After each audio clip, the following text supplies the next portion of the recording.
I have a confession, and my confession is this. Because of what I do for a living, I'm labeled as an artist. It's my job description. It's my job title. But you know what? Most of the time, I don't really feel much like an artist. Now, my father was a professional portrait painter. I grew up in his studio. I was trained by his hand. I chose to follow in his footsteps. And for the last 30 years, I've been making my living through painting. So I've been in and around art all my life. But I still wrestle with what this word artist means. I find artist to be an awkward word to wear. The image of the artist makes me self-conscious and uncomfortable, at least the image of the artist that I think most of us carry around in our imaginations. What do you think of when you hear the word artist? Do you think of someone in paint-spattered clothes like my apron here? Do you think of someone with paint-stained hands? Or like in a cliched cartoon, is there a beret involved? Or a goatee? Or an unfiltered cigarette? Or maybe a certain flourish with the brush? Is your artist a rebel, a rule breaker, somebody with passionate but uncompromising convictions who scribbles out a manifesto in a garret apartment? Does your artist have perhaps just one ear? Well, whatever our notion of what an artist should be, I bet most of us here don't feel very near to it. I confess I don't. I don't feel like I dress much like an artist except for this apron. My hands stay relatively clean. My studio is rather neat. I don't own a single beret, and I'd really like to keep both of my ears. Now, why does this word worry me so? It seems like we allow artist to be a heavy word, that it's reserved for someone who's set apart or out of the ordinary, who's supposed to have a special insight or genius or talent. And whether we revere artists or are leery of them, it seems like theirs is a club to which most of us just don't belong. Well, let's put down our paintbrush and let's take off this apron. And as we do, let's shed ourselves of all these notions of what an artist is supposed to be or assumed to be, and push the stereotype and the cliche to the side. And let's consider what makes an artist an artist. How we name something matters. Because I can't avoid using the term artist, I find myself on the lookout for a better, more complete, more full definition than where we started. And when I'm with my artist friends, I like to ask them this very question. How do they choose to define artist? How do they choose to define themselves? And I've had a number of wonderful conversations over this, and I've received a number of thoughtfully considered definitions. But the definition that I return to most often is the one that my father gave, the one my artist father gave. And he broke open the mystery in this way. He said, being an artist is nothing more than being sensitive to the issue or to the problem at hand. That's it. It's as simple as that. Being an artist is nothing more than being sensitive to the issue or to the problem at hand.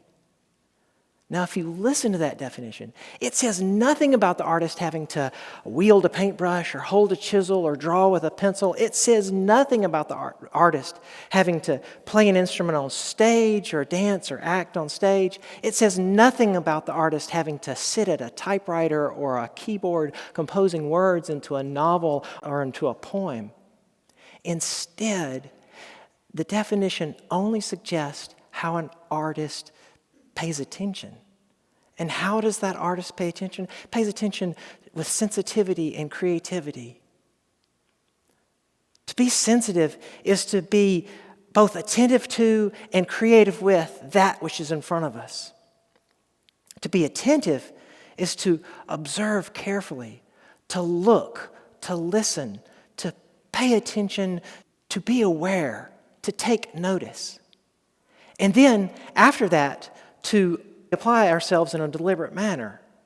And not only in a deliberate manner, but we apply ourselves in a creative manner. And when we're creative, then we apply our total selves. We apply our training and our education and our experience and our abilities and our particular affinities to try to look for solutions that are just maybe harder to see. So, to be more attentive and to respond creatively is what truly defines who an artist is. And if we're going to define an artist by responding creatively to a problem in front of them, then the artist, in essence, can be a creative problem solver. And in that sense, we're all invited to be artists, because a great deal of our lives involves a series of problems to solve or choices to make. From the moment we get up in the morning until we go back to bed at night, we're faced with choices.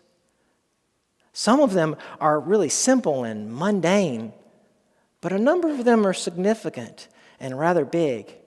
And how do we face them? Do we face them with creativity and care, or do we face them mechanically and dully?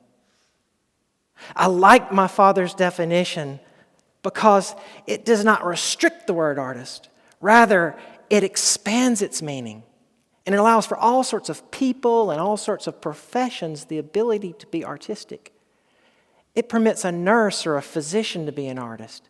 It enables an athlete or an administrator or a mechanic to be an artist.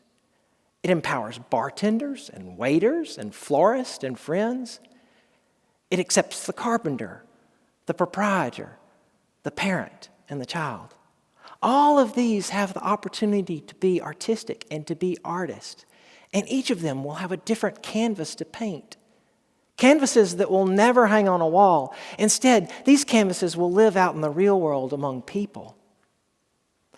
I just think there are a lot of folks out there who don't know that they can consider themselves artists. How we name something matters. Shakespeare's Juliet famously asked, "What's in a name? That which we call a rose by any other word would smell as sweet." Could we ask the same of ourselves and what we do? What is in a name? Would that which we call an artist by any other word be as creative or as challenging or as rewarding?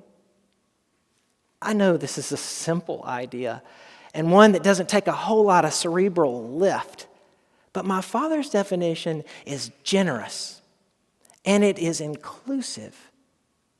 It also has the advantage that it just doesn't take up a whole lot of space.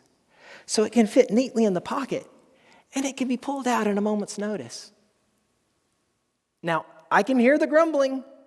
"Jason, surely not everyone can be an artist. Why, that's just unicorns and rainbows and great inflation and a participation trophy for all." Please understand, the canvases that we can paint, they don't have to be the Mona Lisa. They can be small and they can be seemingly insignificant, but with deliberate care and attention, they can still retain meaning for the present moment or the present circumstance. A good friend of mine recently challenged me to go give blood with him. I wasn't too keen to go because I maintain a healthy respect for needles. But I accepted, and soon I found myself nervously lying on a gurney waiting for the phlebotomist or the bloodsucker to come over and ask for which arm. I gave her my left arm because it's not my painting arm, and she tied around a tourniquet and she tapped on that vein, and then she said, "That's not a happy vein." So she walked around the gurney and she came to my right arm and she tied it off and she tapped on that vein for a little bit. And then she said with some degree of satisfaction, "Now that's a happy vein." This is the kind of canvas I'm talking about. It's small, it's intimate. She used her training and her experience and her sensitivity to the anxieties of a grown man, and she applied them to the issue or to the problem that was at hand. Now, will the world recognize this as an act of artistry? Probably not, but I'm willing to. Because I walked out of there with a pint less blood, but I also walked out of there with an admiration for her care and for her skill. Don't fall for the world's definition of what an artist is supposed to be.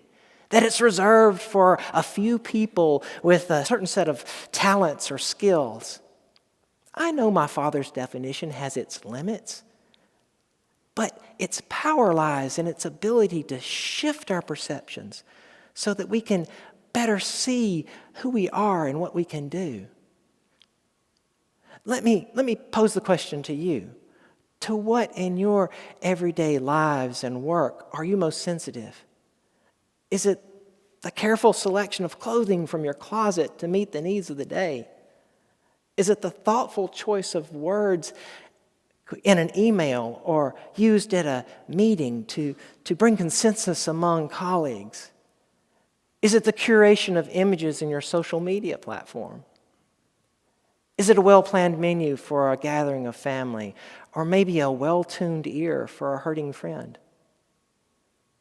Would we dare call ourselves artists in any of these types of situations? Are any of these beneath the attention of an artist? How we name something matters. How would we act differently to the tasks in front of us if we could embrace the name artist? If we could call ourselves artists, or better yet, even believe ourselves to be artists. If we could believe we have the ability and maybe even the responsibility to be attentive and creative and sensitive. Could that encourage us to search for more meaningful solutions, to dig for greater contributions, to reach for deeper effort? Would it better sustain our confidence during particularly trying choices or issues or problems to be solved? Would it make a difference to a physical therapist?